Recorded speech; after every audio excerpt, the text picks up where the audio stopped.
Okay, just we were talking about leasing versus buying decision, and how do we evaluate the cash flow associated with leasing and buying. Today we are going to understand the after-tax cash flows of lease. जस्तै हामीले अस्ति हिजो पढ्दाखेरि यो evaluation प्रोसेसमा सबभन्दा पहिला हामीले periodic cash flows under both the option determine गर्नुपर्छ भनेर भनेको हैन। अब यो पेरियोडिक क्याश फ्लोजहरु कसरी डिटरमाइन गर्ने त्यही कुरा आज हामीले यहाँनिर हेर्दै छौं। फर्स्ट अफ अल लिजको केसमा अब जस्तै के हुन्छ भने most leases involve periodic fixed payment called lease payment. अब हामीले कुनै एसेट प्रपर्टी हामीले लिजमा लियो भने हामीले त्यो लिजमा लिएको एसेटको लिज पेमेन्ट गर्नुपर्छ पेरियोडिक रूपमा। नर्मली पेरियोडिक भनेको हुन त अब रियल लाइफ सिचुएसनमा लिज पेमेन्ट कतिपय केसमा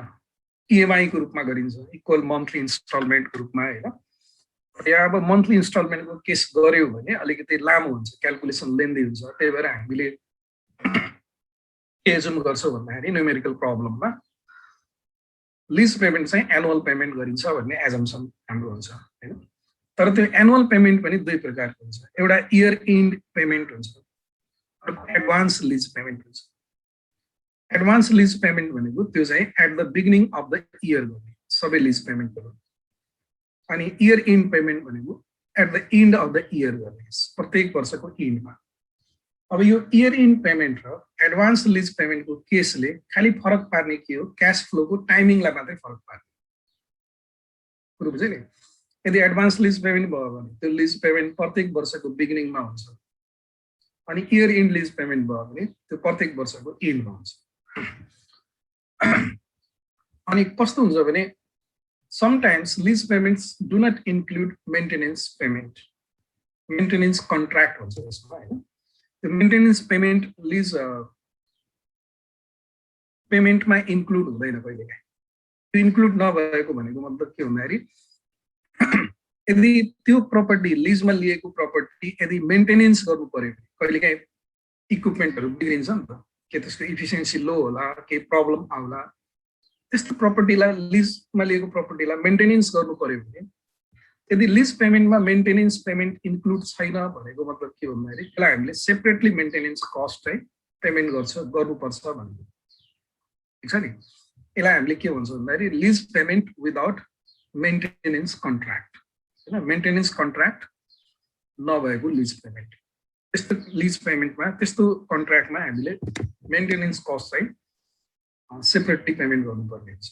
अब यो पनि क्याश आउटफ्लो हो है।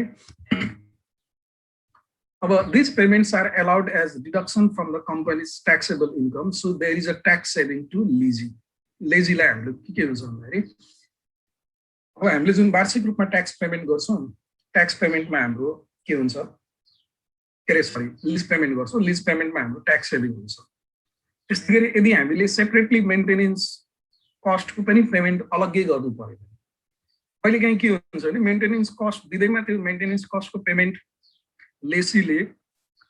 अलग्गै गर्नुपर्छ भन्ने हुँदैन। किनभने यदि त्यो lease contract with maintenance contract हो हैन, यदि लिज कन्ट्र्याक्ट चाहिँ मेन्टेनेन्स कन्ट्र्याक्ट सहितको लिज पेमेन्ट हो, जस्तै यहाँनिर एउटा मैले थप दिने तिमीलाई अलिकति सजिलो होला। यो भन्न खोजेको के हो भन्दाखेरि if lease contract includes the maintenance contract, the separate lease payment by lessee is not necessary. You sentence la ramle right. If lease contract includes maintenance contract, separate lease payment बनना है, separate maintenance cost, separate maintenance cost by lessee is not necessary. यो भनेको के हो, लेसीले separate maintenance cost तिर्नु पर्दैन, त्यहाँ maintenance cost दिएको भए पनि तिर्नु पर्दैन, त्यो अलग्गै क्याल्कुलेट गर्नु पर्दैन। किनभने त्यो मेन्टेनेन्स कन्ट्र्याक्ट नै लिजमा इन्भल्भ छ हामीले जुन लिज पेमेन्ट गर्छौँ त्यो लिज पेमेन्ट माने मेन्टेनेन्स सहितको पेमेन्ट हो त्यो र त्यसको जिम्मेवारी अब कसको हुन्छ लेसरको हुन्छ लेसरले मेन्टेनेन्स गर्नुपर्ने हुन्छ त्यही भएर यसमा चाहिँ सेपरेट लेसीले पेमेन्ट गर्नु पर्दैन तर यो सेकेन्ड पोइन्टको केसमा यदि लिज पेमेन्टमा मेन्टेनेन्स पेमेन्ट पनि इन्क्लुड छ भने यसको भन्नु खोजेको in this case the lessee has to lease payment do not include maintenance payment. Lessee has to pay separate maintenance cost of the asset. यो केसमा तिर्नु पर्छ यदि लीज कन्ट्र्याक्टमा मेन्टेनेन्स कन्ट्र्याक्ट समावेश छैन भन्नुको मतलब विदाउट मेन्टेनेन्स लीज पेमेन्ट हो यो भन्न खोजेको र लीज पेमेन्ट विदाउट मेन्टेनेन्स भएको हुनाले मेन्टेनेन्स चाहिँ लेसीले अलग्गै पेमेन्ट गर्नुपर्छ तर लीज कन्ट्र्याक्ट यदि विथ मेन्टेनेन्स कन्ट्र्याक्ट हो त्यस्तो बेलामा लेसीले अलग्गै पेमेन्ट गर्नु पर्दैन यो दुईटा पोइन्टलाई अलिक सिरियसली ख्याल गर्नु पर्यो है कहिलेकाहीँ हुन त एकाउन्टमा यस्तो प्रब्लम छैन फाइनेन्सको प्रब्लमहरू गर्दाखेरि यस्तो कुराहरू आउँछ बढी अनि अब यो दुईटै पेमेन्टहरू लिज पेमेन्ट पनि मेन्टेनेन्स कस्टको यदि हामीले पेमेन्ट गर्नु पर्यो भने यो दुवै पेमेन्टहरू they are allowed as deduction from the company's taxable income so there is a tax saving to lessee अब यो कस्टको कारणले गर्दाखेरि यिनीहरूलाई हामीले ट्याक्स क्यालकुलेसन गर्दा खर्चको रूपमा घटाउन पाउँछौँ घटाउन पाउने हुने भएकोले हाम्रो ट्याक्सेबल इन्कम चाहिँ घट्छ त्यस कारणले यो दुईटा पेमेन्टको कारणले हाम्रो ट्याक्स सेभिङ हुन्छ लेसीलाई ट्याक्स सेभिङ हुन्छ त्यही भएर अब यो present value of cost of लिजिङ यदि हामीले क्यालकुलेसन गर्नु पर्यो यो मोडालिटीमा जाने प्रेजेन्ट भ्यालु अफ लिजिङ यो एलटी भनेको एनुअल लिज पेमेन्ट हो यो एनुअल लिज पेमेन्टलाई multiplied by 1 minus tax rate गर्ने ठिक छ 1 माइनस ट्याक्स रेट गरेपछि यो के आउँछ यो ट्याक्स सेभिङ हुने भएकोले 1 माइनस ट्याक्स रेट गरेको आफ्टर ट्याक्स लिज पेमेन्ट आउने हो अनि त्यसलाई हामीले present value interest factor of annuity cost of debt capital after tax and इयरले एन्युटीले मल्टिप्लाई गर्छौँ र प्रेजेन्ट भ्यालु निकाल्छौँ यो कुन केसमा हुन्छ भने फर इयर इन लिज पेमेन्टको केसमा यदि लिज पेमेन्ट हामीले प्रत्येक वर्षको इन्डमा गर्छौँ भने ठिक छ नि अब यो present value of lease payment चाहिँ यदि एडभान्समा लिज पेमेन्ट गरियो भने एडभान्समा लिज पेमेन्ट गर्यो भने फर्मुला फेरि यस्तो हुन्छ पहिलो लिज पेमेन्ट आज गरिन्छ एलटी मात्रै गर्ने यसमा ट्याक्स सेभिङ हुँदैन यो किन हुँदैन म बताउँछु अहिले अनि त्यसपछि अर्को lease payment multiplied by 1 minus tax saving गर्ने इन्टु यो present value interest factor of annuity n minus 1 year गर्नुपर्छ है n माइनस 1 इयर गर्नुपर्छ फेरि माइनस गर्ने अलग्गै lease payment multiplied by tax present value interest factor of annuity 80% n year भनेको final year अब यहाँनिर हामीले यो जुन यो माथिको फर्मुला र तलको फर्मुलामा अलिकति एडजस्टमेन्ट भएको छ नि यो कारण के हो भने एडभान्स लिज पेमेन्टको केसमा पहिलो लिज पेमेन्ट 0 इयरमा गरिन्छ है जस्तो इक्जाम्पलको लागि यसलाई एउटा उसबाट गरौँ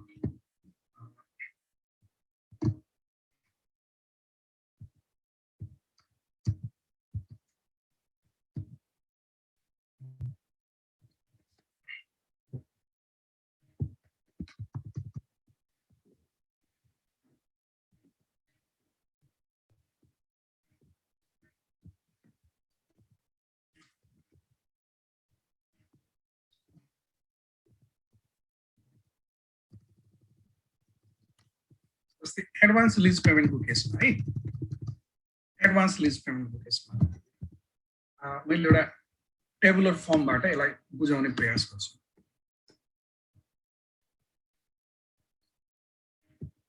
मानौ हाम्रो लिज पेमेन्टको चाहिँ पिरियड सपोज एक्सनको लागि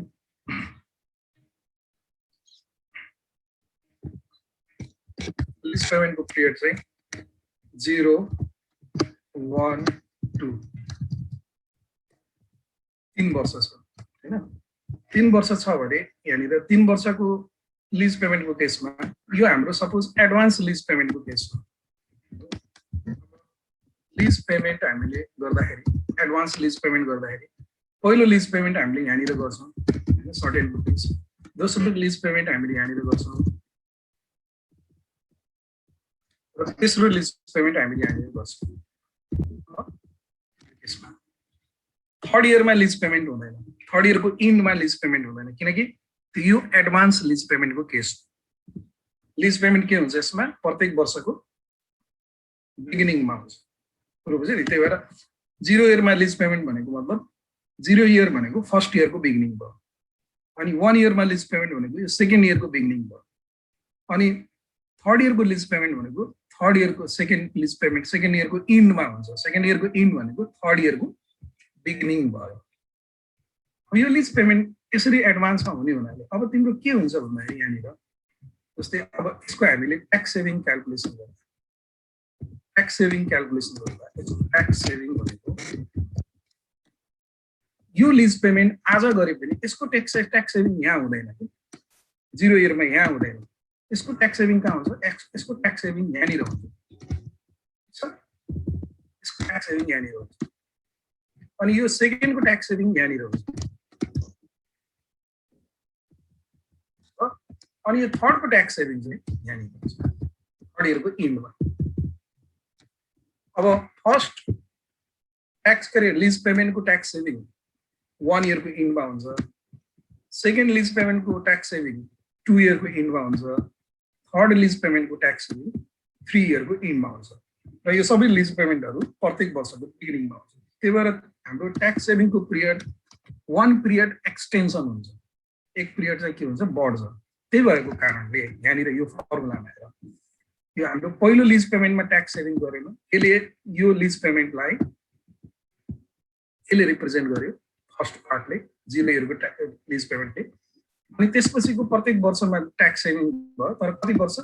लिजको लाइफ भन्दा 1 इयर कम त्यही भएर यहाँ हामीले 1n-1 गर्यो है लिजको लाइफ भन्दा 1 इयर कम n-1 गर्यो अनि फेरि अर्को माइनस हामीले यहाँ के गर्यो भन्दाखेरि लास्ट लिज पेमेन्टको फाइनल इयरमा ट्याक्स सेभिङ भयो फाइनल इयर भनेको एन इयर भयो हैन जस्तै कि यो केसमा यो दुईटाको ट्याक्स सेभिङ यहाँ भयो यो दुईटा हैन अब यसको ट्याक्स सेभिङ चाहिँ फाइनलमा गरे यहाँ भयो यसरी पिरियड एक्सटेन्सन हुन्छ यो एडभान्स लिज पेमेन्टको केसमा एडभान्स लिज पेमेन्टको केसमा यदि इयर इन लिज पेमेन्ट हो भने यो प्रब्लम हुँदैन यही कुरा यदि इयर इन लिज पेमेन्ट भयो भने के हुन्छ भने इयर इन लिज पेमेन्टको केस भयो यही कुरा इयर इन लिज पेमेन्टको केस भयो भने इयर इन लिज पेमेन्टको केसमा यो 0 इयर भन्ने हुँदैन हैन 0 इयर भन्ने हुँदैन इयर 1 2 3 यहाँ लिज पेमेन्ट हुन्छ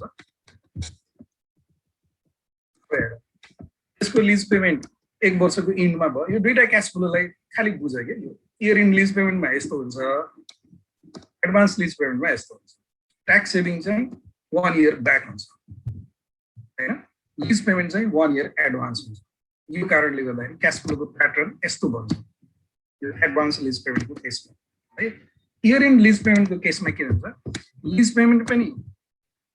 at the end of year हुन्छ ट्याक्स सेभिङ पनि at the end of year हुन्छ त्यही भएर यो क्याश फ्लोको प्याटर्न चाहिँ यिनीहरुमा दुईटैको क्याश फ्लोको टाइमिङ के हुन्छ सेम हुन्छ त्यही भएर यो केसलाई हामीले लिज पेमेन्ट त अब प्रत्येक वर्ष गर्ने लिज पेमेन्ट एउटै हुन्छ हैन same amount of lease payment we make every year त्यही भएर यसलाई हामीले चाहिँ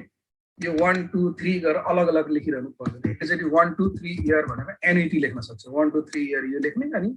ट्याक्स सेभिङ 1 2 3 इयर यो लेख्ने यो दुईटालाई हटाइदिने यो दुईटालाई नलेखे पनि भयो अब यसरी दुईटालाई लेखेर गरे पनि अलग अलग वर्षको क्याल्कुलेट गरे पनि हुन्छ तर त्यो भयो भने लेन्दी हुन्छ अब तिमीलाई 5 नम्बरको क्वेशन 6 नम्बरको क्वेशन आउँछ त्यही भएर यसमा फेरि टाइम लस नगर्नु त्यही भएर एन्युटी मानेर 1 2 3 इयरको एकैचोटि एन्युटी फ्याक्टरले मल्टिप्लाई गरेर प्रेजेन्ट भ्यालु निकाले पनि भयो नभए सिंगल इयरको निकाल्ने हो भने सिम्पल फ्याक्टरले मल्टिप्लाई गरेर निकाले पनि भयो ठीक छ नि अब तिमीले कि त तिमीले यसलाई यस्तो लेख्नु पर्यो कि मैले भन्न खोजेको बुझिरहेको छु कि छैन कि त तिमीले यसलाई सिंगल इयरको निकाल्ने भने 1 2 3 अलग्गै लेख्ने यो पनि अलग्गै लेख्ने यो पनि अलग लेख्ने तीनटाको अलग अलग प्रेजेन्ट भ्यालु क्याल्कुलेट गर्ने नभए सर्टकट तरिका के हुन्छ भन्दाखेरि यो लिज पेमेन्ट एभ्री इयरको इक्वल हुने भएकोले equal amount of cash flow भयो भने त्यो के हुन्छ एन्युटी हुन्छ त्यसलाई एन्युटी भनिन्छ हैन टाइम भ्यालु अफ मनीको कन्सेप्टमा एन्युटी भयो भने 1 2 3 इयरको हामीले एकैचोटि गर्न सक्छौँ अनि यो दुईटालाई नलेखे पनि हुन्छ एकैचोटि लिज पेमेन्टबाट ट्याक्स घटाउने जति आउँछ त्यसलाई present value interest factor of annuity KD% 3 इयरले मल्टिप्लाई गर्ने त्यो गरे पनि हाम्रो के आउँछ त क्याश फ्लो आउँछ लिज पेमेन्ट यसरी हामीले यो चाहिँ एड्रेस गर्छौँ अनि यो जनरल लिज पेमेन्ट र एडभान्स लिज पेमेन्टको केस हो त्यस्तै गरी गएर after cash flow of purchase अल्टरनेटिभको आफ्टर ट्याक्स क्याश फ्लो हामीले कसरी क्यालकुलेसन गर्ने अब यहाँनिर है त्यसलाई हामीले दुईटा तरिकाले गर्न सकिन्छ फाइनेन्समा त त्यो दुईटै तरिका गर्नुपर्छ किनभने फाइनेन्समा प्रायः जसो तिमीलाई त्यो डेप्रिसिएसन चाहिँ स्ट्रेट लाइन नभएर मोडिफाइड एक्सिलरेटेड कस्ट रिकभरी सिस्टमवाला डिप्रिसिएसन पनि दिन सक्छ म्याकर्स डिप्रिसिएसन पढेको होला नि होइन फाइनेन्समा पनि मैले क्यापिटल बजेटिङमा म्याकर्स डिप्रिसिएसन भनेर पढाएको थिएँ त्यो म्याकर्स डिप्रिसिएसन भयो भने के हुन्छ भन्दाखेरि प्रत्येक वर्षको डिप्रिसिएसन चाहिँ फरक फरक हुन्छ त्यसको एउटा फिक्स रेट हुन्छ म्याकर्सको 3 year property class 5 year property क्लासको चाहिँ अनि accelerated cost recovery system of depreciation हो त्यो भनेको के हो भन्दाखेरि कुनै पनि एसेटको बिगिनिङमा सुरुमा त्यसको प्रोडक्टिभिटी हाई हुने भएकोले त्यो एसेटको हाई प्रोडक्टिभ भएको बेलामा चाहिँ त्यसको डिप्रिसिएसन चाहिँ बढी चार्ज गर्ने भन्छ कि त्यो एउटा फिलोसफी हो र त्यो फिलोसफी चाहिँ खास गरी अमेरिकन ट्याक्स लले डिफाइन गरेको अमेरिकामा त्यो बढी युज हुन्छ अमेरिकन ट्याक्स ल अनुसार नेपालमा त त्यो छैन अब नेपालमा डिमिनिसिङ ब्यालेन्स मेथड अनुसार डिप्रिसिएसन हुने चलनहरू छ होइन तैपनि हामीले के बुझ्नु पर्यो भने यो दुईटा केस हुन्छ त्यही भएर त्यो दुईटै केस भन्न त म भन्छु तर दुईटै केस जरुरी छैन हामीले सर्टकट तरिकाले गर्न सक्छौँ अब most significant component of cash outflow in case of purchase of asset is the payment for the cost of the asset अब हामीले के हुन्छ भन्दाखेरि एसेट पर्चेज गरेपछि त्यो एसेटको कस्ट हामीले पेमेन्ट गर्नुपर्छ अब यो एसेटको कस्ट पेमेन्ट गर्ने भनेको यो चाहिँ यसको तिम्रो खास गरी दुईटा तरिकाले पेमेन्ट गर्न सक्छौ एउटा हामीले कस्ट अफ एसेट लाई मात्रै देखाउने कस्ट अफ एसेट भनेको 0 इयरमा पेमेन्ट हुन्छ आज देखाउने हैन कस्ट अफ एसेटलाई मात्र देखाउने एउटा तरिका अर्को भनेको कस्ट अफ एसेटलाई नदेखाएर त्यो कस्ट अफ एसेट पेमेन्ट गर्नको लागि त हामीले बैंकबाट लोन लिन्छौँ मैले हिजो भनेको छु नि पर्चेज भनेको के गरेर पर्चेज गर्ने लोन लिएर बैंकबाट लोन लिएर पर्चेज गरेको हुनाले त्यहाँनिर हामीले कस्ट अफ एसेटलाई नदेखाउने बैंकलाई हामीले जुन इन्स्टलमेन्ट तिर्छौँ नि लोनको त्यो इन्स्टलमेन्ट चाहिँ हामीले देखाउनु जसलाई हामीले पेमेन्ट भनेर भन्ने गर्छौँ अब दुईटै देखाउन पर्दैन है फेरि ख्याल गर्नु दुईटै देखाउनु पर्दैन कि त 0 इयरमा कस्ट अफ एसेटलाई देखाउने यदि 0 इयरमा कस्ट अफ एसेटलाई नदेखाउने हो भने प्रत्येक वर्ष हामीले लोनको जुन इन्स्टलमेन्ट पेमेन्ट गर्छौँ त्यो इन्स्टलमेन्ट पेमेन्टलाई देखाउने दुईटैलाई देखायो भने डबल इन्ट्री हुन्छ डबल काउन्टिङ हुन्छ किनभने आजको कस्ट अफ एसेट भनेको के हो त हामीले बैंकबाट लिएको लोनमा तिर्ने इन्स्टलमेन्टको प्रेजेन्ट भ्यालु हो नि त कस्ट अफ एसेट भनेको लोनको इन्स्टलमेन्ट जुन हामीले तिर्छौँ त्यो लोनको इन्स्टलमेन्ट क्यालकुलेसन गर्दा बैंकले के गर्छ यसरी गर्छ amount of loan divided by PVIFA KD% n year भनेर गर्छ यहाँनिर यसमा लोनको प्रिन्सिपल प्लस इन्ट्रेस्ट पनि समावेश भएको हुन्छ लोनको हामीले जुन प्रिन्सिपल र इन्ट्रेस्ट प्रत्येक वर्ष इन्स्टलमेन्टको रूपमा पेमेन्ट गर्छौँ त्यो प्रिन्सिपल प्लस इन्ट्रेस्टको प्रेजेन्ट भ्यालु नै के हो कस्ट अफ एसेट हो त्यही भएर पहिलो कुरा के ख्याल गर्नु भने either you show the cost of asset in 0 year or you do not show this cost of asset but show the installment payment on the loan मा गरेको इन्स्टलमेन्ट पेमेन्टलाई देखाउने प्रत्येक वर्षको इन्स्टलमेन्ट पेमेन्टलाई कस्तो हुन्छ भने यो दुईटा मध्ये जुन तरिका गरे पनि हुन्छ तर यो प्रत्येक वर्षको इन्स्टलमेन्ट पेमेन्टलाई देखाउँदाखेरि तिम्रो year 1 year 2 year 3 year 4 year 5 5 वर्ष लाइफ छ नि अलग अलग देखाउनु पर्यो त्यो देखाउँदाखेरि हाम्रो के भइदिन्छ क्यालकुलेसन लेन्दी भइदिन्छ त्यही भएर यो लोनको पेमेन्टलाई नदेखाएर हामीले यसको सट्टामा बरु कस्ट अफ एसेटलाई देखाइयो भने सजिलो हुन्छ वन लाइनमा आउँछ तर त्यस्तो गर्दाखेरि हामीले एउटा कुरा भने ख्याल गर्नुपर्छ। त्यो ख्याल गर्नुपर्ने कुरा के हो भने हाम्रो त्यहाँ स्ट्रेट लाइन डिप्रिसिएसन छ भने मात्रै है यो कस्ट अफ एसेटलाई एकैचोटि देखाइदिए हुन्छ। किनभने स्ट्रेट लाइन डिप्रिसिएसनमा तिम्रो स्ट्रेट लाइन डिप्रिसिएसनमा प्रत्येक वर्षको डिप्रिसिएसन के हुन्छ सेम हुन्छ। तर यदि स्ट्रेट लाइन डिप्रिसिएसन छैन भने यहाँ हामीलाई प्रब्लम के हुन्छ, स्ट्रेट लाइन डिप्रिसिएसन छैन भने प्रत्येक वर्षको डिप्रिसिएसन अलग अलग हुने भयो। प्रत्येक वर्षको डिप्रिसिएसन क्यास फ्लो फरक हुने भयो। त्यही भएर प्रत्येक वर्षको अलग अलग देखाउनु पर्छ। त्यही भएर हामीले मैले दुईटा कुरा भने अब यो एकाउन्टमा त्यस्तो प्रब्लम हुँदैन, भोलि तिमीलाई फाइनेन्समा त्यो प्रब्लम हुन्छ कि भनेर मैले भने होइन। एउटा कुरा के भने either you show the cost of asset in 0 year, be careful है, कस्ट अफ एसेट इन 0 इयरमा देखाए सकियो, यो प्रत्येक वर्ष गर्ने इन्स्टलमेन्ट पेमेन्ट देखाउनु परेन। किनभने यो कस्ट अफ एसेट भनेको यो प्रत्येक वर्ष गरिने इन्स्टलमेन्ट पेमेन्ट, लोनको instalment payment plus principal plus interest हुन्छ इन्स्टलमेन्टमा होइन। त्यसको प्रेजेन्ट भ्यालु हो नि त यो कस्ट अफ एसेट भनेपछि। यो कस्ट अफ एसेटलाई देखाइसकेपछि त यिनीहरूको यो सबै देखाइरहनु परेन नि त, किन यिनीहरूकै प्रेजेन्ट भ्यालु नै कस्ट अफ एसेट हो। अनि अर्को तरिका कस्ट अफ एसेटलाई नदेखाउने तर यो प्रत्येक वर्षको इन्स्टलमेन्ट पेमेन्टलाई देखाउने होइन। अब स्ट्रेट लाइन डिप्रिसिएसन भयो भने तिमीले कस्ट अफ एसेटलाई मात्र देखाइदिन्छ। र स्ट्रेट लाइन डिप्रिसिएसन भएन भने के हुन्छ, प्रत्येक वर्षको डिप्रिसिएसन फरक हुन्छ। आखिरमा डिप्रिसिएसन प्रत्येक वर्ष देखाउनै पर्छ, त्यस्तो बेलामा यो पेमेन्टलाई पनि प्रत्येक वर्ष देखाइदिए हुन्छ। त्यो तरिकाले गर्ने है। र यो पेमेन्ट निकाल्नु पर्यो भने लोनको पेमेन्ट, हामीले जुन लोन चाहिँ एसेट पर्चेज गर्नको लागि लोन लिएछौँ नि, लोनको पेमेन्ट निकाल्नु पर्यो भने लोनको पेमेन्ट पनि इन्स्टलमेन्टमा गर्दा दुईटा तरिकाले गर्न सकिन्छ। एउटा भनेको year end payment on loan, जस्तै आज लोन लियो पहिलो इन्स्टलमेन्ट 1 वर्षपछि तिरिन्छ होइन, 1 वर्षको अन्तमा, त्यो भनेको year end payment on loan हो। त्यो केसमा हामीले amount of loan divided by PBIF KD% n गर्ने। यहाँ ख्याल गर है, यहाँ KDT छैन, आफ्टर ट्याक्स छैन। यो लोनको इन्स्टलमेन्ट तिर्दाखेरि हामीले त्यो लोनको इन्स्टलमेन्टमा प्रिन्सिपल प्लस इन्ट्रेस्ट हुन्छ होइन। त्यो इन्ट्रेस्ट हामीले पेमेन्ट गर्दाखेरि त्यो प्रिन्सिपल प्लस इन्ट्रेस्टले जुन चार्ज गर्छ नि हामीलाई होइन, त्यो चाहिँ यो बिफोर ट्याक्स कस्ट अफ डेटमा नै चार्ज गर्छ होइन। त्यही भएर यो हामीले इन्स्टलमेन्ट निकालेको हो, पेमेन्ट भनेको लोनको पेमेन्ट इन्स्टलमेन्ट, त्यही भएर हामीले आफ्टर ट्याक्स गर्ने है। त्यसै गरी एडभान्स पेमेन्ट अन लोनको केस भयो भने फरक के छ यति हेर, एमाउन्ट अफ लोन डिनोमिनेटरमा यहाँ 1 प्लस, यो 1 किन प्लस गरेको, यहाँ 1 प्लस गरिदिए तर यता यो फ्याक्टरमा एन्युटी फ्याक्टरमा n-1 गरे। किनभने एउटा पेमेन्ट त आजै गरिन्छ, फर्स्ट पेमेन्ट आजै गरिन्छ, त्यसको प्रेजेन्ट भ्यालु निकाल्नु पर्दैन, त्यही भएर त्यसलाई 1 प्लस गरेको। यो एडभान्स लिज के अरे लोन पेमेन्टको केसमा यसरी इन्स्टलमेन्ट निकाल्दै amount of loan divided by 1 plus PBIFA KD% n-1 र एन्ड अफ इयर लोन पेमेन्टको केसमा यसरी हामीले निकाल्ने। अब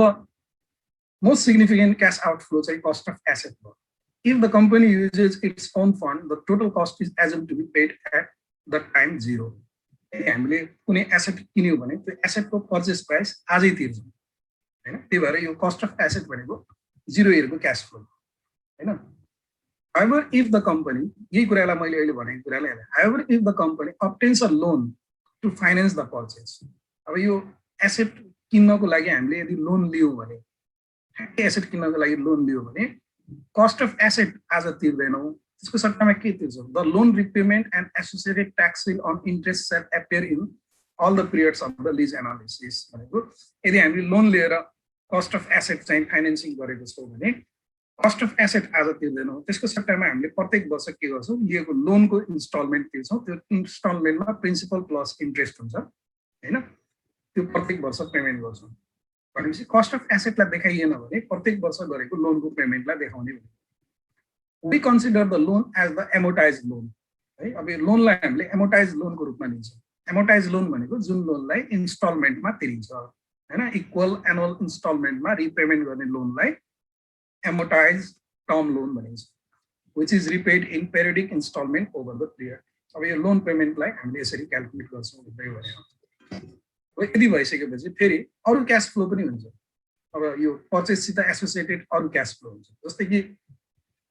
हामीले एसेट पर्चेस गरिसकेपछि त्यो एसेटमा हामीले डिप्रिसिएसन चार्ज गर्नुपर्छ हैन, हामीले त्यो एसेटमा डिप्रिसिएसन चार्ज गर्नुपर्छ। त्यस्तै गरी त्यो एसेट पर्चेस गर्नको लागि लोन लिएर यदि इन्स्टलमेन्ट बेसिसमा गरेको हो भने त्यस्तो बेलामा हामीले त्यो लोनमा इन्ट्रेस्ट चार्ज पेमेन्ट गर्नुपर्छ भने यो डिप्रिसिएसन र इन्ट्रेस्ट दुवैमा के हुन्छ, ट्याक्स सिल्ड हुन्छ, ट्याक्स सेभिङ हुन्छ।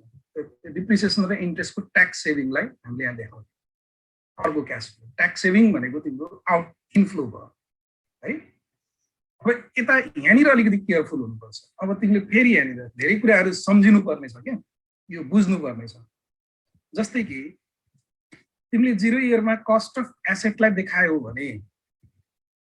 यो ट्याक्स सेभिङ डिप्रिसिएसनको मात्रै देखाउने हैन, ट्याक्स सेभिङ के को मात्र देखाउने, डिप्रिसिएसनको मात्र देखाउने। तर यदि 0 इयरमा तिमीले कस्ट अफ एसेटलाई देखाएनौ, कस्ट अफ एसेटको सट्टामा हामीले लोनको इन्स्टलमेन्ट पेमेन्टलाई देखायो भने, लोनको इन्स्टलमेन्ट पेमेन्टलाई देखायो भने त्यस्तो बेलामा फेरि ट्याक्स सेभिङ हामीले डिप्रिसिएसन प्लस इन्ट्रेस्ट दुवैको देखाउने। ठिक छ नि। यदि यसले भनेको के, मैले भनेको के हो भने हामीले यहाँनिर अघि भन्यो नि त, दुईटा मध्ये एउटा तरिका गर्न सकिन्छ, कि त कस्ट अफ एसेटलाई देखाउन सकिन्छ वा यसलाई नदेखाएर लोनमा हामीले गरेको एनुअल पेमेन्टलाई देखाउन सकिन्छ, इन्स्टलमेन्ट पेमेन्टलाई। ठिक छ। अब कस्ट अफ एसेटलाई देखाइयो भने ट्याक्स सेभिङ डिप्रिसिएसनको मात्रै क्याल्कुलेट गर्न पाउँछौँ हामीले हैन। यदि एनुअल इन्स्टलमेन्ट पेमेन्ट अन लोनलाई देखाइयो भने त्यो ट्याक्स सेभिङ हामीले डिप्रिसिएसनको पनि गर्न पाउँछौँ प्लस इन्ट्रेस्टको पनि गर्न पाउँछौँ, किनकि यो एनुअल पेमेन्ट जुन लोनमा गरेको छ त्यसमा इन्ट्रेस्ट पनि इन्क्लुड भएको हुन्छ। त्यही भएर यो कुरा ख्याल गर्नु पर्यो है। यसमा अलिकति के अरे एक्सेप्सन छ है। Tax shield on depreciation and interest चाहिँ क्यास इन्फ्लो हो। हाम्रो ट्याक्स सिल्डको मिनिङ नै सेभिङ हुन्छ, यो इन्फ्लो हो। तर यो इन्फ्लोलाई एडजस्ट गर्दाखेरि कस्ट अफ एसेट 0 इयरको कस्ट अफ एसेटलाई देखाइएको छ भने डिप्रिसिएसन मात्र देखाउने, कस्ट अफ एसेटलाई नदेखाएर यदि हामीले एनुअल पेमेन्टलाई देखाइएको छ भने एनुअल पेमेन्टलाई देखाउँदाखेरि डिप्रिसिएसन प्लस इन्ट्रेस्ट दुवैको ट्याक्स सेभिङलाई देखाउने। अनि अर्को छ हाम्रो maintenance cost associated with purchase and use of asset. अब हामीले कुनै एसेट आज पर्चेज गरिसकेपछि हुनसक्छ त्यसमा वर्षमा मेन्टेनेन्स कस्टहरू खर्च गर्नु पर्ला हैन। यदि त्यो मेन्टेनेन्स कस्ट छ भने त्यो मेन्टेनेन्स कस्टलाई पनि हामीले यहाँनिर देखाउने। तर यो मेन्टेनेन्स कस्टमा पनि के हुन्छ, फेरि ट्याक्स सेभिङ हुन्छ। त्यस कारणले आफ्टर ट्याक्स मेन्टेनेन्स कस्ट चाहिँ हामीले देखाउनु पर्यो। अनि salvage value, salvage value after tax salvage value. जस्तै कि हामीले एसेट किनिसकेपछि त्यो एसेटको ओभर द लाइफ हामीले डिप्रिसिएसन चार्ज गर्दै गर्दै जान्छौँ र लाइफको इन्डमा गएर त्यसको एउटा सेल्वेज भ्यालु बचेको हुन्छ। र त्यो सेल्वेज भ्यालु यदि हामीले रियलाइज गर्यो भने हैन, बेचेर हैन, त्यसको अवशेष मूल्य हुन्छ नि, त्यो रियलाइज गरियो भने त्यसमा हामीले ट्याक्स तिर्नुपर्छ यदि गेन भयो भने। अब गेन भयो कि भएन भन्ने कुरा, सेल्वेज भ्यालुमा गेन भयो कि भएन भन्ने कुरा हामीले क्यास सेल्वेज भ्यालु, हामीले बेचेर पाएको सेल्वेज भ्यालुलाई हाम्रो बुक सेल्वेज भ्यालुसित कम्पेयर गर्नुपर्छ हैन। यदि क्यास सेल्वेज भ्यालु हाई छ भने गेन हुन्छ, गेनमा ट्याक्स तिर्नुपर्छ। क्यास सेल्वेज भ्यालु लो छ भने त्यहाँनिर लस हुन्छ, लसमा ट्याक्स सेभिङ हुन्छ। अब क्यास सेल्वेज भ्यालु र बुक सेल्वेज भ्यालु बराबर छ भने त्यहाँ गेन लस केही पनि हुँदैन, त्यहाँ ट्याक्स तिर्नु पर्दैन हैन। त्यस्तै कारणले यो आफ्टर ट्याक्स सेल्वेज भ्यालुलाई हामीले अर्को क्यास फ्लोको रूपमा देखाउँछौँ। यो आफ्टर ट्याक्स सेल्वेज भ्यालु कहिले रियलाइज हुन्छ, यो आफ्टर ट्याक्स सेल्वेज भ्यालु कहिले रियलाइज हुन्छ,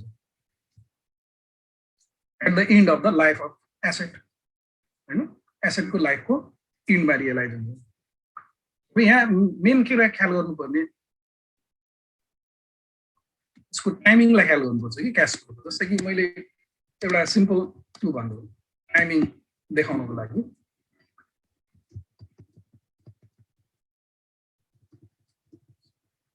एउटा मेथड 1, यो मेथड 1 मा हामीले के गर्छौँ, क्यास फ्लो क्याल्कुलेसन गर्दाखेरि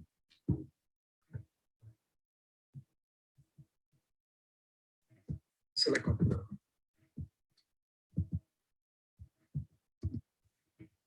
Calculating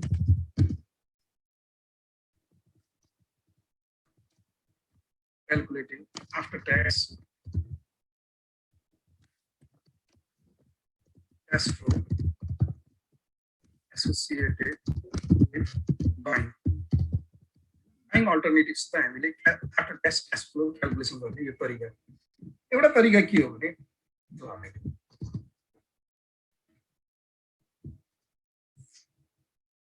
मैले रिक्वायरमेन्ट अनुसार कलम थप्नु है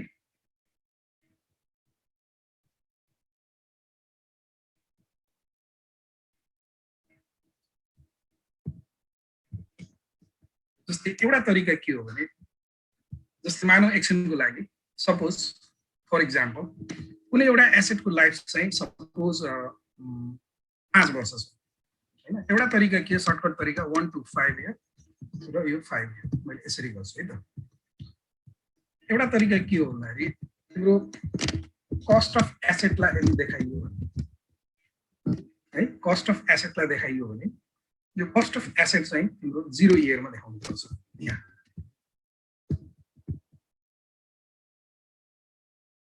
हैन कस्ट अफ एसेटलाई देखायो भने कस्ट अफ एसेट चाहिँ हामीले 0 इयरमा देखाउनु पर्छ अनि डिप्रिसिएसन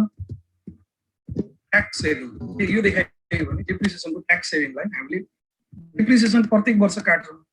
जस्तै 5 वर्ष लाइफ छ भने 1 to 5 इयर चाहिँ यहाँ देखाउनु पर्यो डिप्रिसिएसन ट्याक्स सेभिङलाई डिप्रिसिएसन इन्टु ट्याक्स रेट गर्नु डिप्रिसिएसन ट्याक्स सेभिङलाई हामीले यहाँ ठीक छ अनि अर्को के हुन्छ भने यहाँनिर तिम्रो मैले अघि नै भने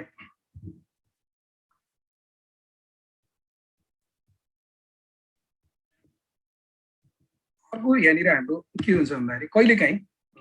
यो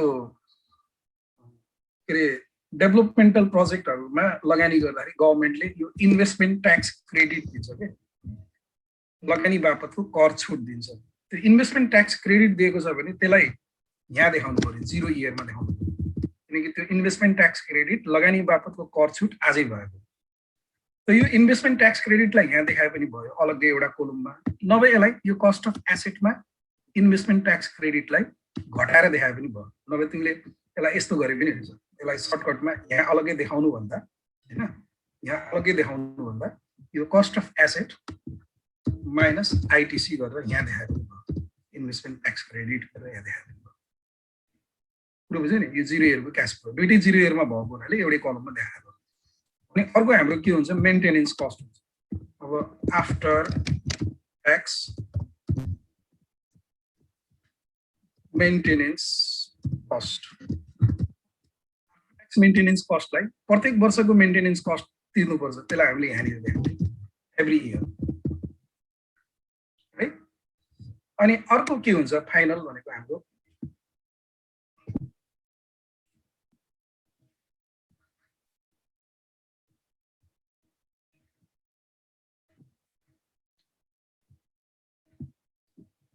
final after tax salvage tax salvage value भनेको एसेटको लाइफको इन्डमा रियलाइज हुन्छ त्यही भएर एसेटको लाइफको इन्ड भनेको यो 5 इयर हो 5th इयर है यो यहाँनिर देखाउने लास्टमा ठिक छ नि अब यहाँनिर तिमीहरूले टाइमिङ मेन कुरा ख्याल गर्नुपर्छ क्या यो कस्ट अफ एसेट र investment tax credit cost of एसेटमा इन्भेस्टमेन्ट ट्याक्स क्रेडिट घटाउँछौँ हामीले किनभने cost of asset outflow investment tax credit inflow र दुवै कहिले हुन्छ 0 इयरमा हुन्छ आज हुन्छ त्यही भएर यो 0 इयरमा देखायो अनि यो डिप्रिसिएसन ट्याक्स सेभिङ भनेको प्रत्येक वर्ष हुन्छ जस्तै हाम्रो एसेटको लाइफ 5 इयर छ भने इयर 1 मा पनि हुन्छ इयर 2 मा पनि हुन्छ इयर 3 मा पनि हुन्छ इयर 4 मा पनि हुन्छ इयर 5 मा पनि हुन्छ अब यो तिम्रो ट्याक्स सेभिङको एमाउन्ट सेम भएको हुनाले 1 2 3 4 5 को अलग अलग देखाउनु भन्दा त्यसलाई एकैचोटि देखाइदिन्छ एकैचोटि देखाएको भएर हामीले यहाँ 1 to 5 लेखेको यो के भयो त यसलाई हामीले टाइम भ्यालु अफ मनीको ल्याङ्ग्वेजमा यो के हुन्छ एन्युटी हुन्छ के यसलाई एन्युटी भन्छ प्रत्येक वर्ष बराबर हुन्छ यो 1 to 5 भनेको इयर 1 मा पनि त्यही हो इयर 2 मा पनि त्यही हो इयर 3 मा पनि त्यही हो 4 मा पनि त्यही हो 5 मा त्यही प्रत्येक वर्ष हामीले यो पेमेन्ट गर्नुपर्छ अनि मेन्टेनेन्स कस्ट पनि त्यो प्रत्येक वर्ष पेमेन्ट गर्नुपर्छ बराबर हुन्छ त्यही भएर यहाँ 1 to 5 मा देखाइयो आफ्टर ट्याक्स सेल्वेज भ्यालु हाम्रो के हो आफ्टर ट्याक्स सेलेज भ्यालु भनेको प्रत्येक वर्ष हुँदैन, यो कहिले हुन्छ लाइफको इन्डमा हुन्छ। त्यही भएर 5 इयर लाइफ छ भने 5 इयरको इन्डमा हुने हो। त्यही भएर यहाँ 5 इयरको इन्डमा मात्र लेखेको। यो गरिसकेपछि बल्ल हाम्रो के आउँछ फाइनली हाम्रो यो यहाँ कलम आफ्टर ट्याक्स क्याश आउटफ्लो आउँछ। त्यो क्याश आउटफ्लो निकाल्दाखेरि जस्तो कि मानौ न यो इयरको कलमलाई यसलाई नम्बरिङ गरौँ, यसलाई 1 भनौँ हैन, यसलाई 2 भनौँ, डिप्रिसिएसन ट्याक्स सेभिङको कलमलाई 3 भनौँ, अनि आफ्टर ट्याक्स मेन्टेनेन्स कस्टको कलमलाई 4 भनौँ, अनि आफ्टर ट्याक्स सेलेज भ्यालुको कलमलाई हामीले 5 भनौँ। कलमको नम्बर फेरि 1 2 3 4 5 मैले यो फुल केसमा यस्तो गरेँ। कुनै केसमा मेन्टेनेन्स कस्ट भएन भने यो कलम हुँदैन हैन, यो कलम हुँदैन मेन्टेनेन्स कस्ट भएन भने। मेन्टेनेन्स कस्ट र सेलेज भ्यालु दुईटै भएन भने यो दुईटा कलम हुँदैन। के हुने भयो, खालि यो सेकेन्ड थर्ड र यो कलम मात्रै हुन्छ। त्यसकारणले अब जुन कलम छैन त्यसलाई ख्याल गर्नु पर्यो। अब यहाँ हामीले आफ्टर ट्याक्स क्याश फ्लो निकाल्दाखेरि मानौ यो 6 कलमको भ्यालु निकाल्दैछौँ भने यो हेर है, यो 2 नम्बरको क्याश आउटफ्लोबाट इनफ्लोहरू घटाउने। 2 नम्बरको के हो, क्याश आउटफ्लो हैन, यसबाट इनफ्लो घटाउने। डिप्रिसिएसन ट्याक्स सेभिङ के हो, इनफ्लो, त्यसलाई घटाउने है। अनि आफ्टर ट्याक्स मेन्टेनेन्स कस्ट के हो, आउटफ्लो, त्यसलाई जोड्ने।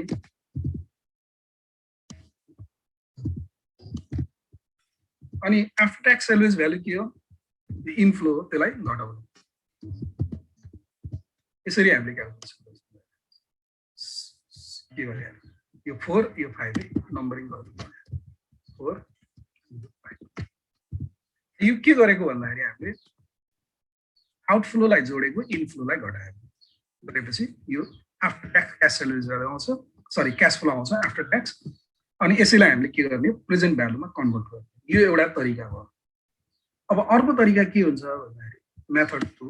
अर्को मैले अघि अल्टरनेट दुईटा तरिका भनेको थिएँ। अर्को तरिकामा मेथड 2 मा calculating after tax cash flow associated with buying यो निकाल्दाखेरि यो कस्ट अफ एसेट हुँदैन। अर्को मेथडमा कस्ट अफ एसेटलाई नराख्ने, हामीले इन्भेस्टमेन्ट ट्याक्स क्रेडिटलाई राख्ने हैन। यसलाई यसो गरौँ, कस्ट अफ एसेटको सट्टामा हामीले केलाई लाग्छ भन्दाखेरि लोन पेमेन्टलाई राख्छौँ। अब लोन पेमेन्टलाई राख्दाखेरि त लोन त हामीले को पेमेन्ट इन्स्टलमेन्टमा गरिदियो हैन। यदि 5 वर्ष लाइफ छ भने यो 1 2 3 4 5 प्रत्येक वर्ष गर्नु पर्यो हैन। त्यही भएर हामीले यहाँ के गर्छौँ भने अब यो क्याश फ्लोको टाइमलाइन के हुन्छ भन्दाखेरि यो 1 to 5 यो हुँदैन, यसको सट्टामा 1 2 3 4 5 अलग अलग गर्नुपर्ने हुन्छ। अब लोन पेमेन्ट दुईटा तरिकाले गरिन्छ। मैले एउटा एडभान्स लोन पेमेन्ट गरिन्छ, इन्स्टलमेन्ट पेमेन्ट एडभान्समा गरिन्छ। एउटा एडभान्समा गर्यो भने त्यो 0 इयरबाट स्टार्ट हुन्छ, 0 इयरबाट स्टार्ट भएर 4 इयरसम्म जान्छ। And of year loan payment गरियो भने त्यो कहिले हुन्छ, इयर 1 बाट स्टार्ट हुन्छ, इयर 1 बाट 5 सम्म जान्छ हैन। अब तिमीले कुन चाहिँ हो त, अब त्यो दुईटामा कन्फर्म हुनु पर्यो। खालि यो पहिलो इन्स्टलमेन्टलाई 0 इयरमा लेख्ने कि इयर 1 मा लेख्ने भन्ने कुरा मात्रै क्लियर गर्नुपर्छ। एडभान्स लोन पेमेन्ट हो भने लोनको इन्स्टलमेन्ट एडभान्समा पेमेन्ट गरिन्छ भने त्यो 0 इयरबाट स्टार्ट गर्ने, 0 1 2 3 4 सम्म गर्ने, 5 मा हुँदैन। यदि लोनको पेमेन्ट एन्ड अफ इयर गरिन्छ भने त्यो कहिले स्टार्ट हुन्छ, 1 बाट स्टार्ट हुन्छ, 1 2 3 4 5 मानौ न। अब यो हाम्रो लोन पेमेन्ट चाहिँ इयर एन्ड गरिन्छ भने एउटा इन्स्टलमेन्ट यहाँ देखाउँछौँ, अर्को इन्स्टलमेन्ट हामीले यहाँ देखाउँछौँ, अनि अर्को इन्स्टलमेन्ट थर्ड इयरमा यो मैले इयर एन्ड लोन पेमेन्टको केसमा गरेँ। अर्को इन्स्टलमेन्ट यहाँ र अर्को इन्स्टलमेन्ट यहाँ यसरी देखाउँछु है।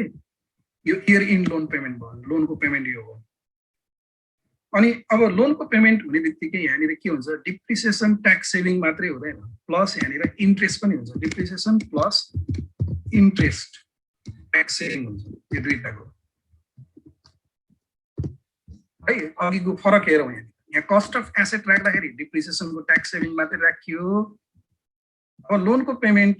राख्दाखेरि के भयो डिप्रिसिएसन प्लस इन्ट्रेस्टको ट्याक्स सेभिङ राखियो अब यो फेरि तिमीले प्रत्येक वर्षको अलग अलग गर्नुपर्छ ख्याल गरेर यो भन्दा यो लामो हुने भयो नि त हैन किन अलग अलग गर्नु पर्यो ल भन त लोनको पेमेन्ट बराबर भयो भने है डिप्रिसिएसन प्रत्येक वर्ष बराबर भयो भने इन्ट्रेस्ट भने प्रत्येक वर्ष बराबर हुँदैन ख्याल गर्नु किनभने हामीले जब लोनको इन्स्टलमेन्ट पेमेन्ट गर्दै गर्दै गर्दै जाँदाखेरि प्रत्येक वर्ष इन्स्टलमेन्ट पेमेन्ट गर्दै गयो भने प्रत्येक वर्ष हाम्रो प्रिन्सिपल घट्दै जान्छ सावा हाम्रो घट्दै जान्छ प्रिन्सिपल घट्दै गएपछि हाम्रो इन्ट्रेस्ट खर्च पनि घट्दै जान्छ त्यही भएर यो इन्ट्रेस्ट डिक्रिजिङ हुन्छ त्यही भएर प्रत्येक वर्षको इन्ट्रेस्टको कारणले डिप्रिसिएसन प्लस इन्ट्रेस्टको ट्याक्स सेभिङ प्रत्येक वर्षको बराबर हुँदैन त्यही भएर यो अलग अलग हामी गर्यो यसरी अलग अलग गर्छ यो ख्याल गर्ने है सबैले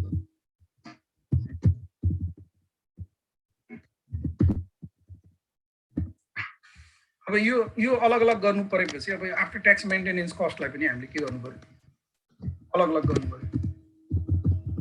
1 वर्षको 2 वर्षको यहाँनिर हामीले के गर्दै 1 देखि 5 वर्षको एकैचोटि राखेको किनकि यो बराबर हुन्थ्यो यो पनि बराबर हुन्थ्यो हैन डिफरेन्स हुन्थेन अब यहाँनिर यो डिप्रिसिएसन ट्याक्स सेभिङ फरक हुने बित्तिकै यहाँ अल्टिमेटली हामीले यो after tax cash flow calculate गर्छौँ नि त्यो प्रत्येक वर्षको के हुन्छ फरक हुन्छ त यसरी हामीले यो मेन्टेनेन्स कस्ट पनि प्रत्येक वर्षको अलग अलग ठिक छ अनि यो सेल्वेज भ्यालु चाहिँ कहिले रियलाइज हुन्छ at the end of year 5 यहाँनिर गएर सेल्वेज भ्यालु अब यसमा पनि यही हो अब यो यसलाई मैले 2 भने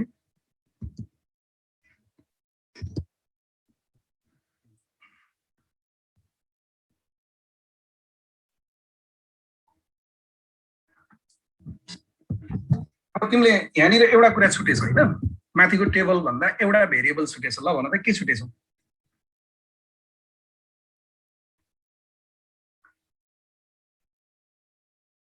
ल भनौँ त कसैले भन्न सक्छ प्लिज यो सेकेन्ड मेथडमा हामीले जुन यो लोन पेमेन्टबाट गर्यो भने यसरी गर्ने भनेको यसमा चाहिँ माथिको भन्दा एउटा भेरिएबल छुटेछ डिप्रिसिएसन ट्याक्स सेभिङ छ हैन माथि यहाँ depreciation plus interest tax saving छ किनभने यो लोनको इन्स्टलमेन्ट एमाउन्टलाई देखाएको हुनाले इन्स्टलमेन्टमा इन्ट्रेस्ट पनि हुन्छ त्यही भएर इन्ट्रेस्ट यहाँ इन्क्लुड गरे है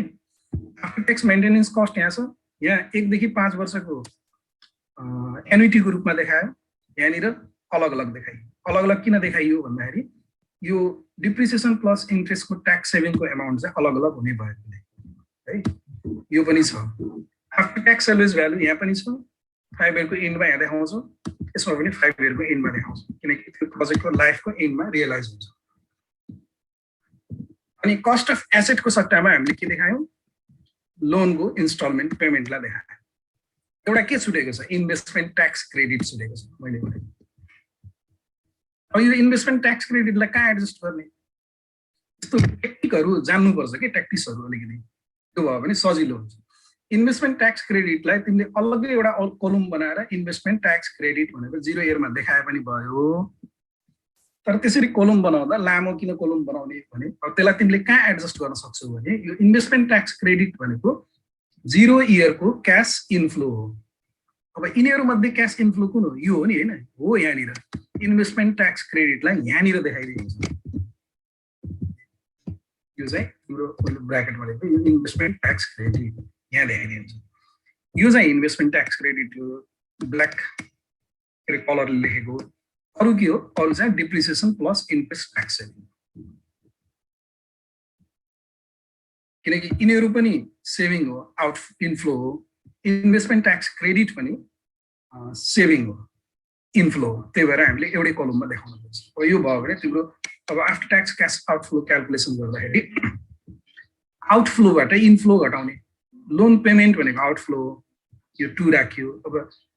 ट्याक्स सेभिङ भनेको इनफ्लो, यसलाई घटाइयो। मेन्टेनेन्स कस्ट आफ्टर ट्याक्स यो आउटफ्लो हैन, त्यसलाई जोडियो। अनि सेल्वेज भ्यालु इनफ्लो, यसलाई घटाइयो। यो गरेर हामीले यहाँनिर आफ्टर ट्याक्स क्याश फ्लो निकाल्छौँ। र यो प्रत्येक वर्षको आफ्टर ट्याक्स क्याश फ्लोलाई हामीले प्रेजेन्ट भ्यालु इन्ट्रेस्ट फ्याक्टरले मल्टिप्लाई गरेर अनि present value of cost of buying निकाल्छौँ। अब तिमीले यो दुईटा तरिकामा जुन गरे पनि हुन्छ, बी केयरफुल है। अब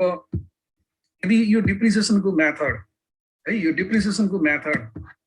स्ट्रेट लाइन मेथड छ भने,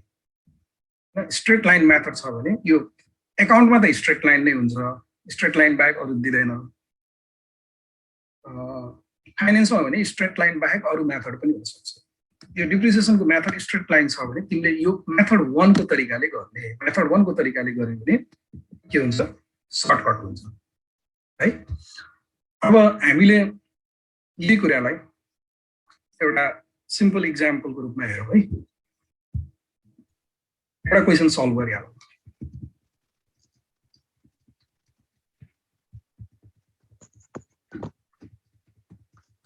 यो 2019 August September back question number 9 को क्वेसन। अब यसमा के भनेको छ भन्दाखेरि the Sadiksha and company is confronted with the decision of whether it should purchase or lease a new Hino truck. The truck can be leased on an 8-year contract for ₹4,978.22 per year. यहाँनिर हामीलाई annual payment दिएको छ। Annual lease payment ₹4,978.22 दिएको छ। ठिक छ। Or it can be purchased for ₹26,000. The cost of asset दिएको छ।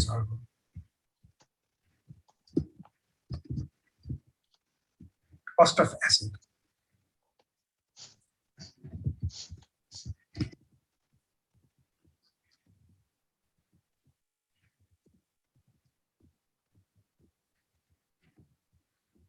Cost of asset is 26,000. The salvage value of truck after 8 years is ₹2,000. Your truck को salvage value है हामीलाई, salvage value after 8 years है 2,000 हुन्छ भन्छ।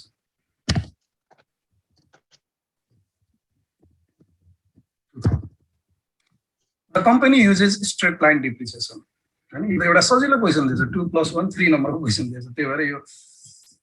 द लिज इन्स्टलमेन्ट 3 भनेको अब तिमीलाई यो क्वेसन आयो भने 5 नम्बरको आउँछ।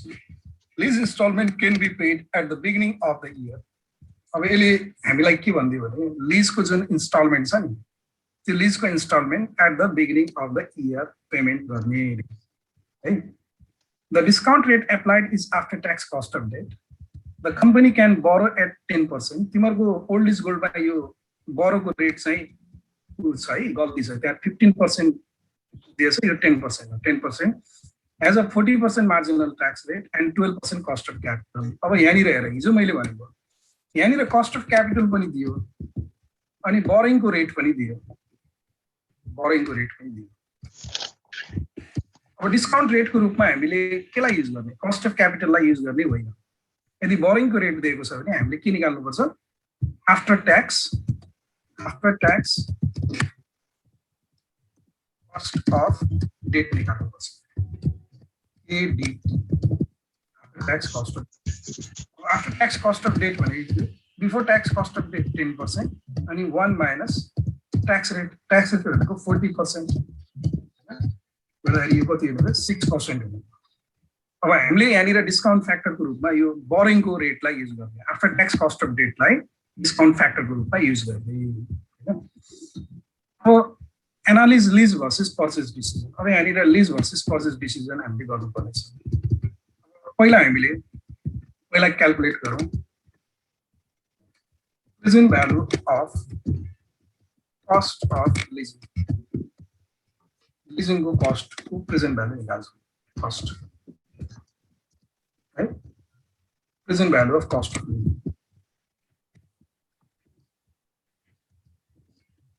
अब मैले यो माथिको फर्मेट यहाँ मैले भर्खरै बनाएको थिएँ नि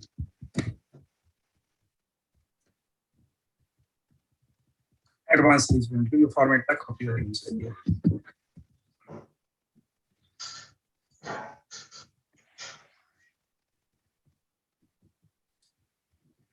त्योभन्दा पहिला मैले यहाँ केही कुराहरू सिम्बलाइज गर्दै यो कस्ट अफ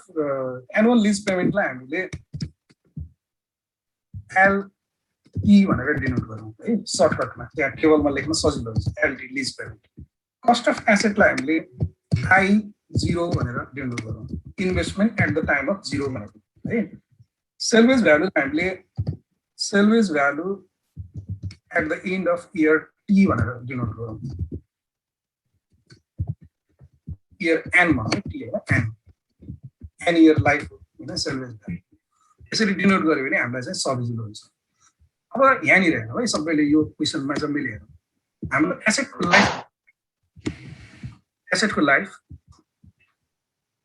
लाइफ चाहिँ 8 इयर्स 8 वर्ष भनेको छ अब यो 8 इयर्स भएको हुनाले हामीले के गर्छौँ भन्दाखेरि यो सर्टकट तरिकाले गर्दाखेरि है यो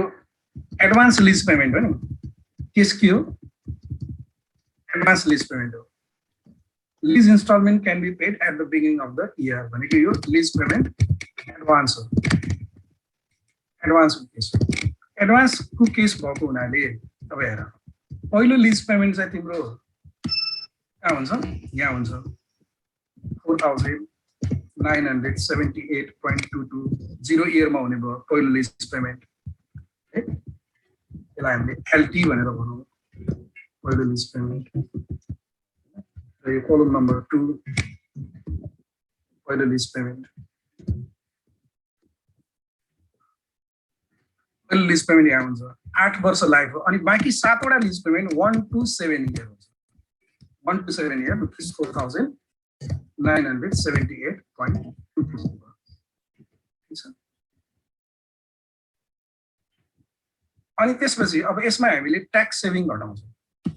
यो थर्ड नम्बरको ट्याक्स सेभिङ भनेको के हो ट्याक्स सेभिङ भनेको थर्ड नम्बरको यो 2 नम्बरकोलाई 2 नम्बरको भनेको यो भइहाल्यो 2 नम्बरकोलाई मल्टिप्लाइड बाइ ट्याक्स रेट गर्ने 2 नम्बरकोलाई मल्टिप्लाइड बाइ ट्याक्स रेट गर्ने है तर हामीले एउटा कुरा के ख्याल गर्नुपर्छ मैले अघि भने एडभान्स लिज पेमेन्टको केसमा पहिलो लिज पेमेन्ट यहाँ गरिन्छ 0 इयरमा भनेको मतलब प्रत्येक लिज पेमेन्ट सुरुमा गरिन्छ वर्षको सुरुमा गरिन्छ तर ट्याक्स सेभिङ के हुन्छ प्रत्येक वर्षको इन्डमा हुन्छ त्यही भएर हाम्रो यो ट्याक्स सेभिङ के हुने भयो ट्याक्स सेभिङ चाहिँ को क्याश फ्लो चाहिँ कस्तो आउने भयो भने मैले ट्याक्स सेभिङ निकाल्नु है पहिला ट्याक्स सेभिङ इट इज 4,978.22 को कति पर्सेन्ट ट्याक्स 40% इन्टु 0.4 गर्ने है यसलाई 0.4 ले मल्टिप्लाई गर्दा ट्याक्स सेभिङ आउँछ 1991.29 आउँछ त्यो पहिलो ट्याक्स सेभिङ यहाँ हुन्छ 1 वर्षदेखि स्टार्ट हुन्छ कि 1991.29 पहिलो ट्याक्स सेभिङ यहाँ भयो भनेको मतलब ट्याक्स सेभिङ चाहिँ इयर 1 देखि स्टार्ट हुन्छ इयर 1 2 3 4 5 6 7 अनि त्यसपछि गएर 8 मा पनि हुन्छ यहाँ 1991.29 ट्याक्स सेभिङ भयो यस्तो चिज हुने भयो अब तिम्रो यसमा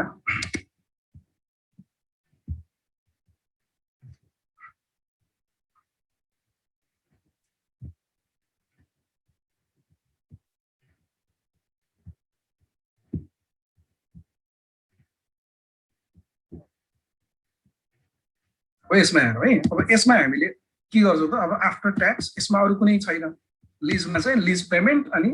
ट्याक्स सेभिङ घटाउने हो अब यसमा हामीले आफ्टर ट्याक्स क्याश फ्लो निकाल्छौँ after tax cash flow after tax निकाल्छौँ यो चौथो नम्बरमा फोर्थ कोलममा क्याश फ्लो आफ्टर ट्याक्स निकाल्दाखेरि यो भनेको के हो लिज पेमेन्ट लिज पेमेन्ट भनेको आउटफ्लो भयो, आउटफ्लोबाट इनफ्लो घटाउने जहिले पनि, किनकि हामीले कस्टको प्रेजेन्ट भ्यालु निकाल्दैछौँ नि त, आउटफ्लोबाट इनफ्लो, यो आउटफ्लो भयो, यो इनफ्लो घटाउने, इनफ्लो भनेको ट्याक्स सेभिङ 2 बाट 3 घटाउने, यो घटाउँदा यहाँनिर त ट्याक्स सेभिङ 0 इयरमा हुने कुरा भएन हैन, त्यही भएर यो जतिको त्यति भयो 4978.22 हैन। अब यहाँ के हुने भयो 4978.22 minus 1991.29, यो गर्दाखेरि यो 2000 कति आयो 986.93 आयो। अनि यहाँ चाहिँ कति आयो नेगेटिभ आयो, यहाँ छैन हैन, लिज पेमेन्ट लास्टमा हुँदैन नि, किनकि एडभान्स लिज पेमेन्ट भएको हुनाले लास्ट इयरमा लिज पेमेन्ट हुँदैन, तर त्यो 7th इयरको इन्डमा जुन लिज पेमेन्ट गरेको हुन्छ त्यसको ट्याक्स सेभिङ चाहिँ 8th इयरमा हुन्छ, त्यही भएर यो माइनस यो गर्दाखेरि यो नेगेटिभ 1991.29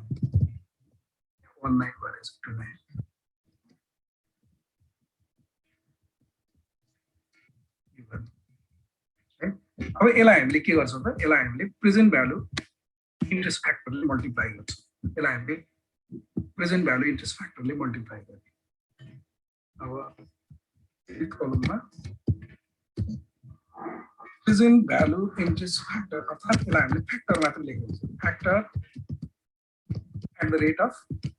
लिज पेमेन्ट 8th इयरमा हुँदो रहेछ। प्रकृति काफले हो। हजुर सर।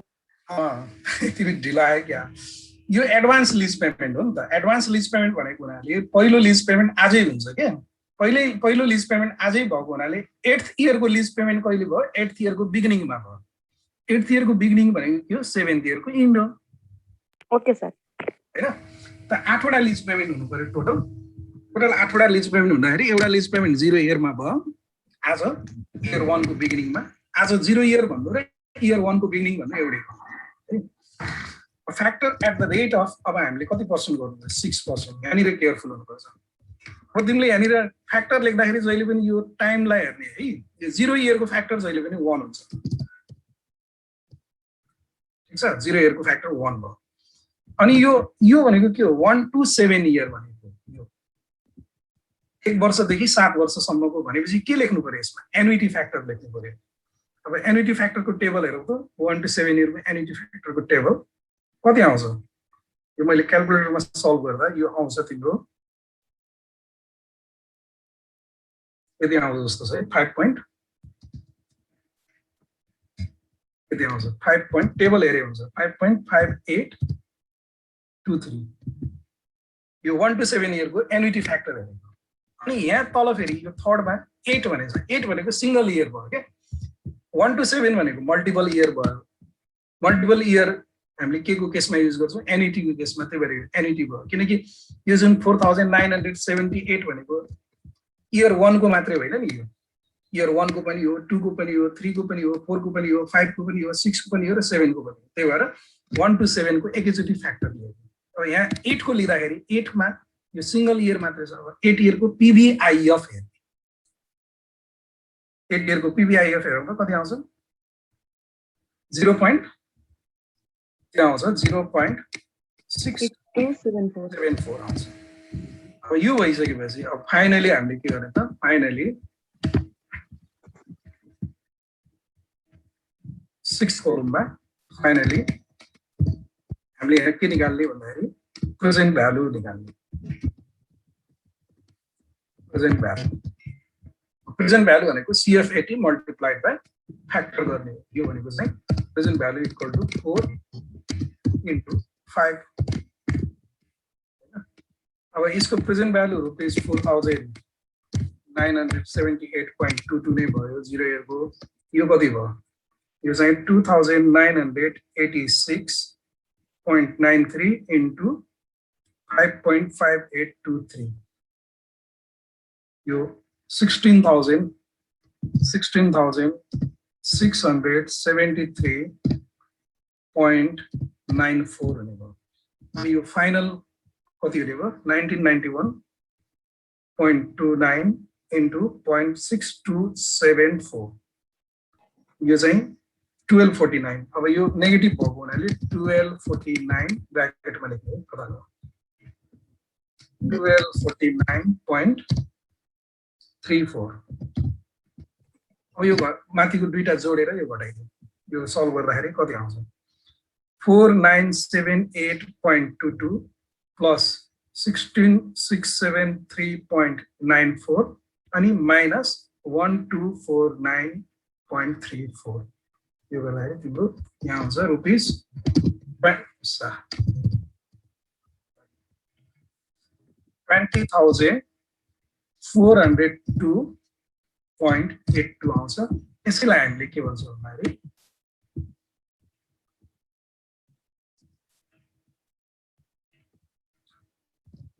present value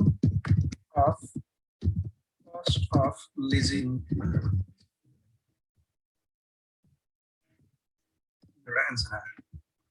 है अब त्यस्तै गरी हामीले present value of cost of buying निकाल्छौँ ख्याल गरौँ है सबैले अब सबैले present value of cost of buying निकाल्दाखेरि जस्तै कस्ट अफ एसेट 26,000 छ सेल्वेज भ्यालु 2000 छ यो ख्याल गरौँ है सबैले अब हामीले यहाँ अर्को टेबलमा निकालौँ present value of cost of buying अब बाइङको केसमा मैले यो टेबललाई अलिकति यहाँ कपी गरिदिएँ नभए यसो गरौँ यहाँ यो फर्मेट छ नि हाम्रो बाइङको केसमा चाहिँ यो तरिकाले गर्ने भनेको सर्टकट हुन्छ यो तरिकाले गर्दाखेरि है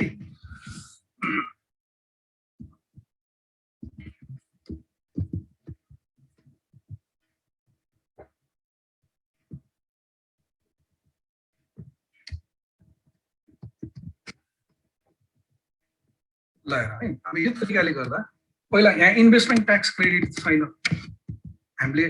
खालि के गर्छौँ कस्ट अफ एसेटलाई देखाउँछौँ कस्ट अफ एसेट भनेको हाम्रो कति छ 26,000 यहाँ 0 इयरमा देखाउने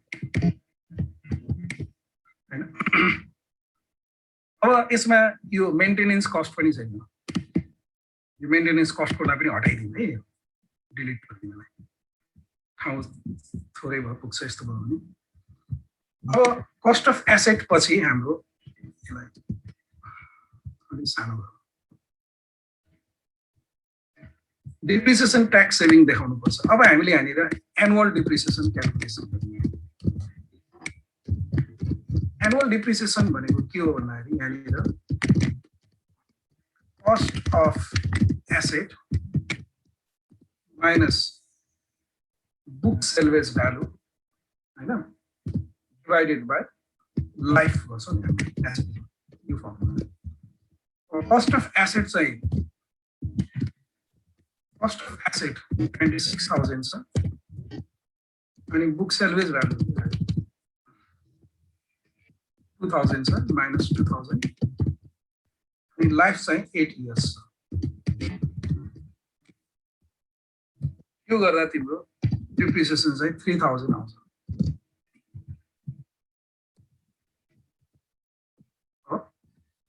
डिप्रिसिएसन ट्याक्स सेभिङ भनेको यो के हुन्छ भन्दाखेरि 3 भनेको यो के त डिप्रिसिएसन इन्टु ट्याक्स रेट हो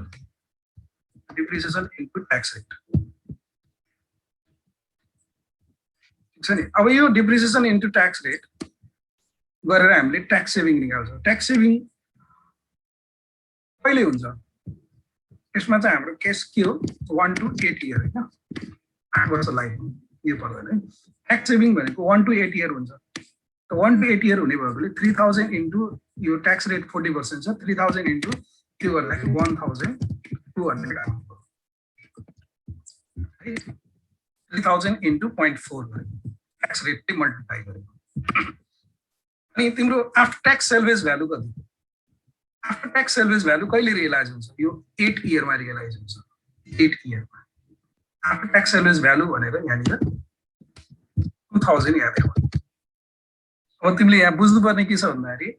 यो सेल्वेज भ्यालु त 2,000 हो हैन क्वेसनमा दिएको त्यसलाई हामीले आफ्टर ट्याक्स गर्नु पर्दैन किन होला ल भन त 2,000 मात्र देखाइयो किनकि ट्याक्स तिर्नु पर्दैन किन ट्याक्स तिर्नु पर्दैन हामीले यहाँनिर डिप्रिसिएसनमा 2000 घटाएको छ नि त बुक भ्यालु यसको मिनिङ के हो डिप्रिसिएसनमा 2000 बुक भ्यालु घटाएको मतलब बुक भ्यालु र क्याश भ्यालु बराबर छ भन्ने यही तरिकाले गर्ने है तिमीहरूले यही तरिकाले गर्यो भने तिमीहरूलाई सजिलो हुन्छ बुक भ्यालु र क्याश भ्यालु बराबर भयो भने गेन हुँदैन गेन लस केही पनि हुँदैन त्यही भएर त्यसमा ट्याक्स तिर्नु पर्दैन ट्याक्स तिर्नु नपरेपछि त्यसलाई आफ्टर ट्याक्स गर्नु पर्यो त्यही यो नै आफ्टर ट्याक्स भयो त्यसलाई 2000 लाई देखाउने सेलेज गर्नु अब तिमीले after tax cash flow calculation गर्दा यसलाई यसो गरौ है अब 2 यो file number 2 cost of asset बाट हामीले यो आउटफ्लो इनफ्लो घटाउने आउटफ्लो जोड्ने ट्याक्स सेभिङ पनि इनफ्लो यो 3 पनि इनफ्लो सर्भिस भ्यालु पनि इनफ्लो भनेपछि 3 र 4 दुईटैलाई के गर्नु पर्यो घटाउनु पर्यो 3 र 4 दुईटैलाई घटाउनु यो घटाउँदा 0 इयरमा यो 26000 आयो हैन अब यो सर्भिस मैले यसलाई सर्टकटमा लेखौँ सर्भिस भ्यालुलाई एसभी भनेर लेखौँ सर्भिस भ्यालु यो पनि कलम सानो हुन्छ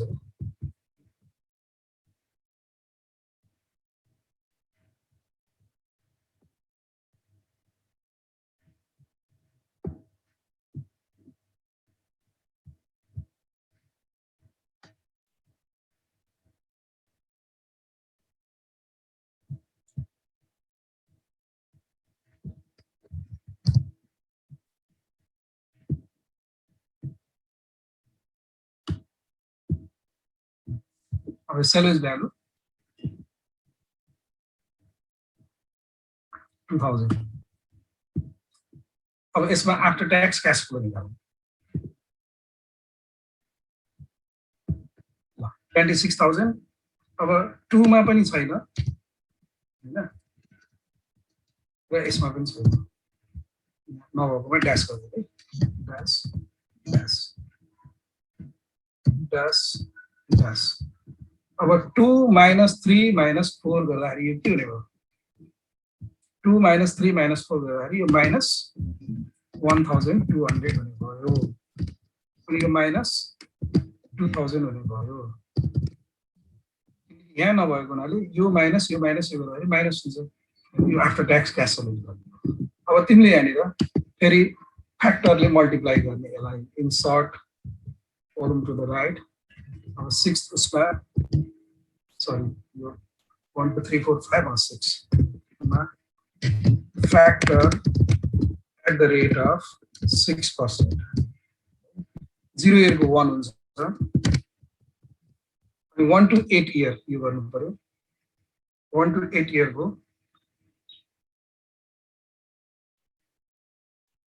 पहिला यो त अघि हामीले 0.6274 गरेको थियौँ त्यो लेखिदिएको अनि यहाँ 1 to 8 year को कति हो 1 to 8 year को 6.2097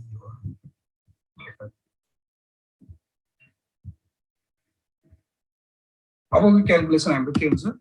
अब यसमा इन्सर्ट प्रेजेन्ट भ्यालु निकाल्नु प्रेजेन्ट भ्यालु 7th कलम प्रेजेन्ट भ्यालु भनेको दुईटा मल्टिप्लाई गर्नु यो 26000 भयो यो चाहिँ 1200 into 6.2097 यो 7000 ब्रैकेट में लेख्ने 7451.64 ब्रैकेट डेसिमल अनि अर्को यो 2000 into 0.6274 तब यो 1254.80 अब यसलाई प्रेजेन्ट भ्यालु निकाल्नु बिटा घटाइदिउँ 26000 minus 7451.64 minus 1254.80 यो घटाउँदा यो आउँछ 17,293 0.56 आउँछ। यसैलाई हामीले के भन्छौँ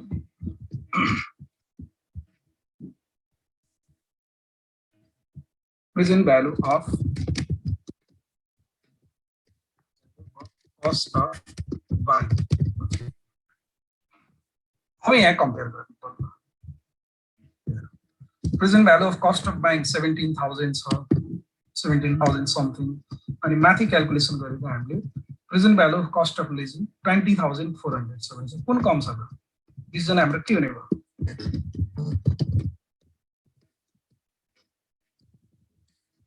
the company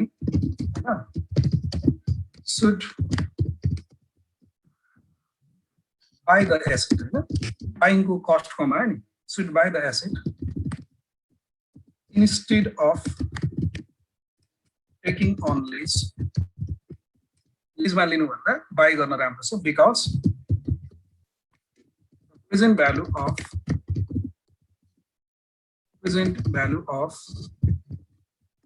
cost of buying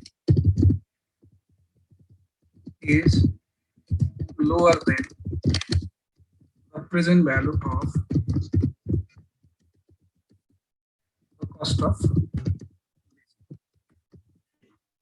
हाम्रो डिसिजन भयो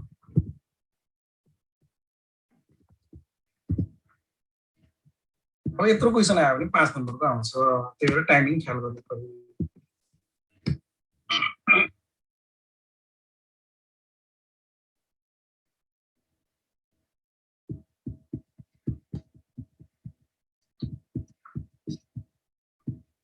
ल यसलाई सार्ने भयो सारो है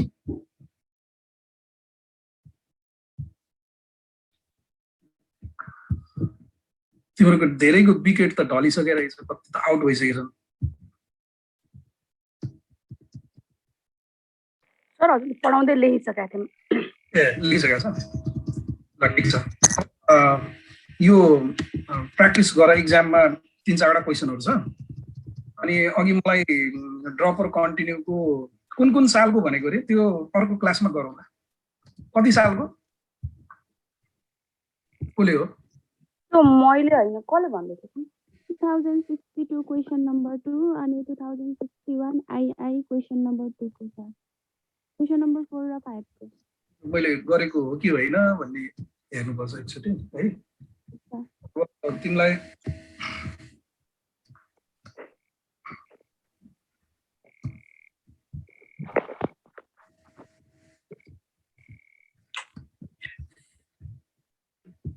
ड्रपर कन्टिन्युको भनेको हैन हजुर सर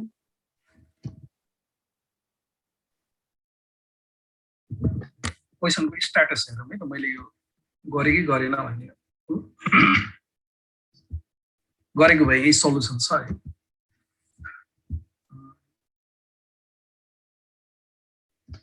मेकर बाय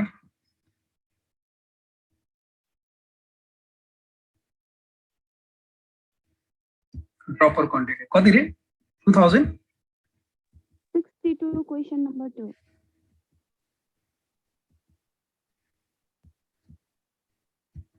60 यो डिटेल अफ भन्ने यो हजुर यो म्यानुफ्याक्चरिङ कम्पनी हजुर हजुर यो हजुर यो नगरेको छ तर यस्तो क्वेशन चाहिँ मैले बुकबाट क्लासमा चाहिँ गर्दैको थिएँ अनि अर्को यही क्वेशन नम्बर 5 को सर त्यो तलको